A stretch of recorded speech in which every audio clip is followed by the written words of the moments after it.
Welcome, Wildcats, to 5th period. Here we're going to read Chapter 2 out loud and see what this class would annotate after I read through a few pages. Hope you enjoy Chapter 2 of Anthem. Liberty 53000. Liberty 53000. Liberty 53000. We wish to write this name. We wish to speak it, but we dare not speak it above a whisper. For men are forbidden to take notice of women, and women are forbidden to take notice of men. But we think of one among women, they whose name is Liberty 53000, and we think of no others. The women who have been assigned to work the soil live in the home of the peasants beyond the city.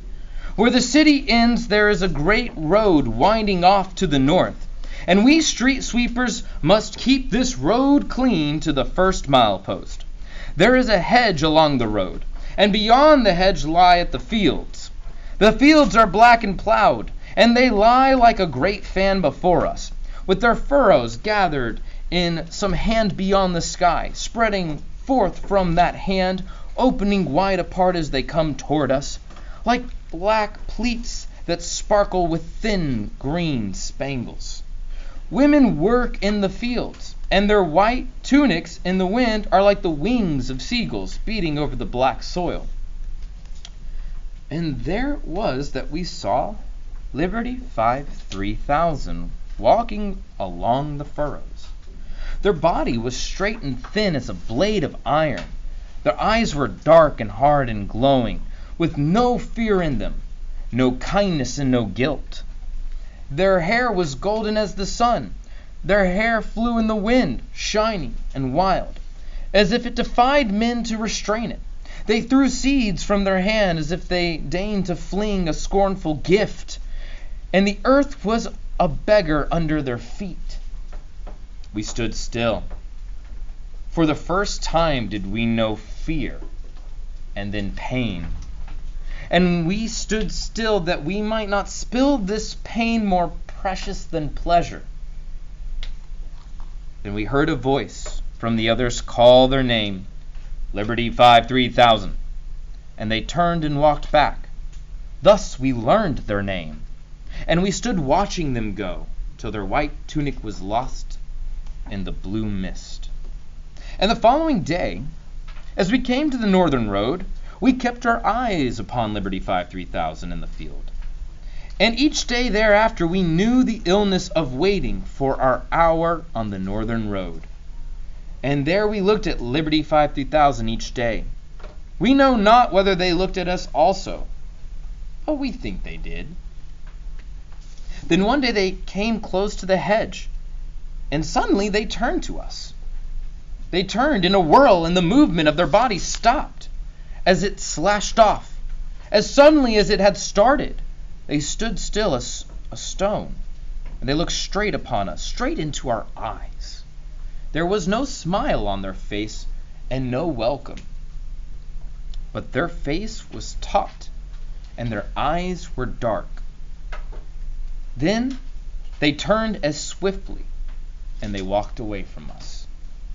But the following day, when we came to the road, they smiled. They smiled to us and for us, and we smiled in answer. Their head fell back, and their arms fell, as if their arms and their thin white neck were stricken suddenly with a great lassitude. They were not long looking upon us, but upon the sky. Then they glanced at us over their shoulder, and we felt as if a hand had touched our body, slipping softly from our lips to our feet. Every morning thereafter we greeted each other with our eyes. We dared not speak. It is a transgression to speak to men of other trades, save in groups at the social meetings. But once, standing at the hedge, we raised our hand to our forehead, and then moved it slowly palm down toward Liberty 53000.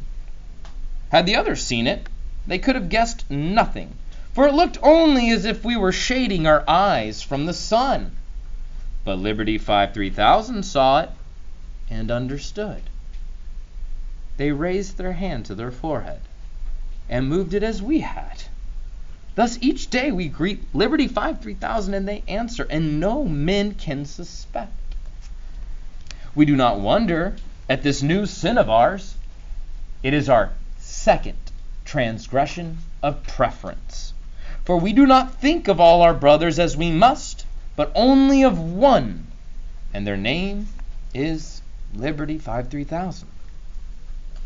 We do not know why we think of them. We do not know why, when we think of them, we feel of a sudden that the earth is good and that it is not a burden to live. We do not think of them as Liberty 53000 any longer. We have given them a name in our thoughts. We call them the Golden One. But it is a sin to give men names which distinguish them from other men. Yet we call them the Golden One. For they are not like the others.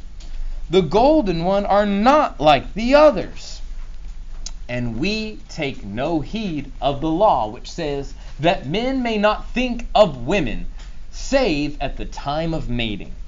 This is the time each spring when all men older than 20 and all the women older than 18 are sent for one night to the city palace of mating. And each of the men have one of the women assigned to them by the council of eugenics. Children are born each winter, but women never see their children. And children never know their parents. Twice have we been sent to the palace of mating, but it is an ugly and shameful matter of which we do not like to think. I won't pause there with the reading. What has stuck out? What is the important annotations that we want to throw on here? Any ideas?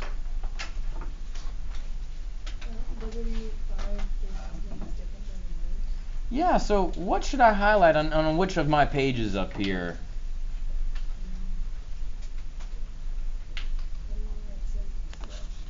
Right here?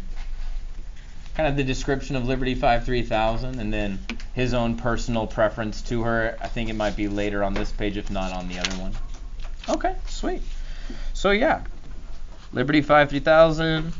Alright, the physical description. Eyes are dark, heart and glowing with no fear in them, no kindness, no guilt. I thought that was interesting that they put these words in here. I'm going to go ahead and put no fear, no kindness, no guilt. I like that diction here. Alright. Yeah, this is the physical description here. I'll put it up here for you. Oh, sorry, that S didn't come out all the way. Yeah, here we go. Physical description. Sorry, that S came out a little weird there. And yeah, the hair flowing in the wind. I think it's kind of a beautiful little imagery here. All right, and I like the metaphor that the earth was as a beggar, or simile, since it uses as. I like this kind of simile here. Like the earth is like a beggar wanting them to plant on it. I just like that simile. Personally. And then you said earlier you also want to find the part where he like takes exception, right? And then learn their name. All right, here, and each after that we knew the illness of waiting 1 hour for her. I like how he calls it an illness. Like he doesn't know what to call it. What would we call his feelings towards her?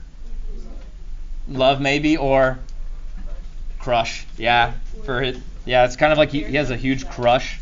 Right, but he calls it illness, not crush. I thought that was a funny little thing there. And then where's that big? There it is, right here. That's what you're saying. Second transgression of preference. I just like to highlight this as like significant. It doesn't matter what color you put it, to be honest, because it is characterization at the same time. Yeah, they think of one and only.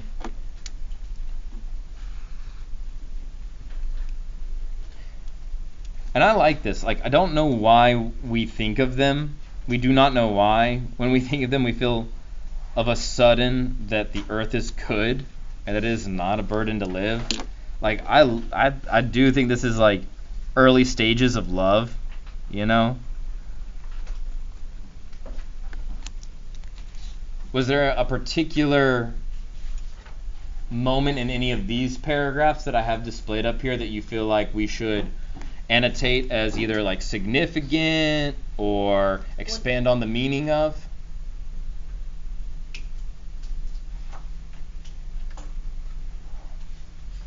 Like when her eyes were dark and then she started smiling, I feel like that's a little weird. Ah, okay, when they actually start smiling to each other, like she comes in like inspects him one day. Yeah, where did that happen? Like, oh yeah, they smiled right here, like right here, they like inspect him. I like that. Yeah, I think that's funny. Liberty comes in and like inspects him and like doesn't smile and just like walks away one day, and then the next day she like smiles at him and they're smile back and forth. I thought that was really cute. They smiled to us and for us. I think for us is such an important part of that, because remember, these people of their society, are they really supposed to do things singularly for others? And that was why that's why what International said in the end of chapter 1 is like, oh my god, it's such a big deal. All right, we're going to go ahead. What word did you just say? When? That they smiled to us and for us. Like it's intentionally for him. And then they have their own little language they've created. I could annotate more of that, but I like what we've got so far, and I can always add to that later. Let's keep going for a little bit longer. Let me make sure I check my time. Yeah, okay, we're going to keep going. We'll try and read. This time I'm going to read quite a bit more. All right, let's see what you pick up on your own. We had broken so many laws, and today we have broken one more. Today we spoke to the Golden One. Way to go, equality! The other women were far off in the field.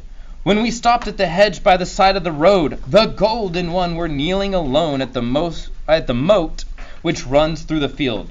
Just in case you know what moat is, so you understand the description. Yeah? It's like a body of water around something else. Yeah, it's like famous with like castles. They dig that like little moat trench so people couldn't like scale the side of the walls. But moats as well when we think about farming, right? And like the aqueducts and like how we get water to our farmlands. All right. And the drops of water falling from their hands as they raised the water to their lips were like sparks of fire in the sun. Then the Golden One saw us, and they did not move, kneeling there looking at us, and circles of light played upon their white tunic from the sun on the water of the moat, and one sparkling drop fell from a finger of their hand held as frozen in the air. Then the Golden One rose and walked to the hedges, as if they had heard a command in our eyes. The two other street sweepers of our brigade were 100 paces away down the road, and we thought that International 48818 would not betray us, and Union 53992 would not understand. So we looked straight upon the Golden One, and we saw the shadows of their lashes on their white cheeks and the sparks of sun on their lips, and we said, "You are beautiful, Liberty 53000." Their face did not move, and they did not avert their eyes. Only their eyes grew wider, and there was triumph in their eyes. And it was not triumph over us, but over things we could not guess. Then they asked, "What is your name?" "Equality 72521, we answered. "You are not one of our brothers, Equality 72521, for we do not wish you to be." We cannot say what they meant, for there are no words for their meaning, but we know it without words, and we knew it then. "No," we answered, "nor are you one of our sisters." "If you see us among scores of women, will you look upon us?" "We shall look upon you, Liberty 53000, if we see you among all the women of the earth." Then they asked, "Are the street sweepers sent to different parts of the city, or do they always work in the same places?" "They always work in the same places," we answered, "and no one will take this road away from us." I know a lot of times it can get confusing with the third person. When he says us, does he mean like International and his other boy? All right, yeah, just want to clarify. Like, that's such a dignified response. I love this conversation. What does it mean? He's saying me. Like, they will never take me away from this road. All right, I love that. Your eyes, they said, are not like the eyes of any among men. And suddenly, without cause for the thought which came to us, we felt cold to our stomach. How old are you? We asked. They understood our thought, for they lowered their eyes for the first time. 17, they whispered. And we sighed, as if a burden had been taken from us. For we had been thinking without reason of the palace of mating, and we thought that we would not let the Golden One be sent to the palace. How to prevent it? How to bar the will of the council? We knew not, but we knew suddenly that we would. Only we do not know why such thought came to us, for these ugly matters bear no relation to us and the Golden One. What relation can they bear? Still, without reason, as we stood there by the hedge, we felt our lips drawn tight with hatred, a sudden hatred for all our brother men. And the Golden One saw it and smiled slowly. And there was in their smile the first sadness we had seen in them. We think that in the wisdom of women, the Golden One had understood more than we can understand. Interesting. At the bottom of page 44, what's that emotion that he's expressing and not able to name? Care. Jealousy, care, both of these together, right? It's interesting how they kind of go together. Excellent notes there, guys. Great little highlights as well. Notes right there. Yeah, jealousy. Here, I'll mark it down too. Sorry, my S's just aren't turning out on this with this pen. I think it's the way I write them. Here we go. Then 3 of the sisters in the field appeared, coming toward the road. So the Golden One walked away from us. They took the bag of seeds and they threw the seeds into the furrows of earth as they walked away. But the seeds flew wildly, for the hand of the Golden One was trembling. Yet as we walked back to the home of the street sweepers, we felt that we wanted to sing without reason. So we were reprimanded tonight in the dining hall, for without knowing it, we had begun to sing aloud some tune we had never heard. But it is not proper to sing without reason, save at the social meetings. We are singing because we are happy, we answered to the one of the home council who reprimanded us. Indeed you are happy, they answered. How else can man be when they live for their brothers? And now sitting here in our tunnel, we wonder about these words. It is forbidden not to be happy. Hold up. That's strange. For as it has been explained to us, men are free. And the earth belongs to them. And all things on earth belong to all men. And the will of all men together is good for all. And so all men must be happy. Yet as we stand at night in the great hall, removing our garments for sleep, we look upon our brothers and we wonder. The heads of our brothers are bowed. The eyes of our brothers are dull. And never do they look one another in the eyes. The shoulders of our brothers are hunched, and their muscles are drawn as if their bodies were shrinking and wished to shrink out of sight. And a word steals into our mind as we look upon our brothers, and that word is fear. There is fear hanging in the air of the sleeping halls and in the air of the streets. Fear walks through the city. Fear without name, without shape. All men feel it, and none dare to speak it. We feel it also when we are in the home of the street sweepers. But here in our tunnel, we feel it no longer. The air is pure under the ground. There is no odor of men. And these 3 hours give us strength for our hours above the ground. Our body is betraying us, for the counsel of the home looks with suspicion upon us. It is not good to feel too much joy, nor to be glad that our body lives. For we matter not, and it must not matter to us whether we live or die, which is to be as our brothers will it. That is like insane to me, so I'm going to highlight that because I can't move on without highlighting it. Oh my goodness, that's insane. What? To live, you have to, for we matter not, and it must not matter to us whether we live or die? Like, what? Okay. But we, Equality 72521, are glad to be living. I love that. Wasn't he not glad to be living on the first part? That's a wonderful point to make. So, international. And now, I'm just blanking on the name all of a sudden. What's her name? Liberty. Interesting. Her name's Liberty. Huh. Wait a second. And all of a sudden now he is feeling happy. It's like he freed him of his fear. Oh, that name might be symbolic. Oh, man.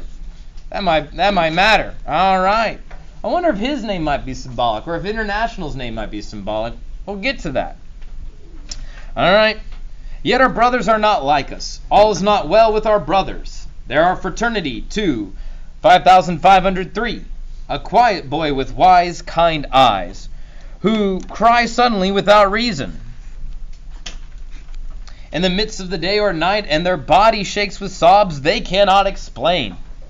There are solidarity 9, 6347, who are a bright youth, without fear in the day, but they scream in their sleep, and they scream, "Help us! Help us! Help us!" into the night, in a voice which chills our bones. But the doctors cannot cure solidarity 9, 6347. And as we all undress at night in the dim light of the candles, our brothers are silent, for they dare not speak the thoughts of their minds, for all must agree with all, and they cannot know if their thoughts are the thoughts of all, and so they fear to speak. Hold up. This is like, I could highlight this multiple colors. Like, this is all the colors. Man. Like orange, blue, you name it. This is like all the colors. So I'm just going to kind of...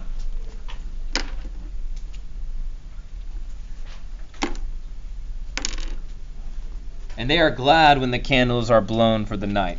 But we, Equality 7, 2521, look through the window upon the sky, and there is peace in the sky, and cleanliness, and dignity. And beyond the city there lies the plain, and beyond the plain, black upon the black sky, there lies the uncharted forest. We do not wish to look upon the uncharted forest.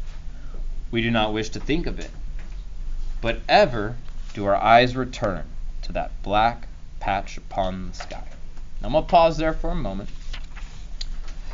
Do y'all understand why I thought this highlight is important for all the colors? Why do I not only think it's significant, it tells us about people, and also tells us about kind of what the story is really trying to express? Because the people, the head people are trying to all make them the same, and they're trying to change them, basically. Yeah, and this reveals that on the inside, are they really? No. So what's the main controlling factor of the society? We definitely underlined it a few times. Like, everybody's different, but this society doesn't want that. Doesn't want them to believe that. Yeah. And so, Medina, yes? Through fear. Exactly. And so when I have that L2 abstract idea of fear, and I have how people are reacting to it, the message here, if you'd like to write it in your book or in your journal, the message that we're really getting here about fear is that it can be used as what? Power? As a form of power and control. Yeah, and so have you ever used the expression like fear is a kind of sound? You get what I'm talking about? Fear is a Weapon. weapon, yes. This comes back to that. So yeah, that fear is a method of control. It can be weaponized and used against people to make them not want to believe they are like others.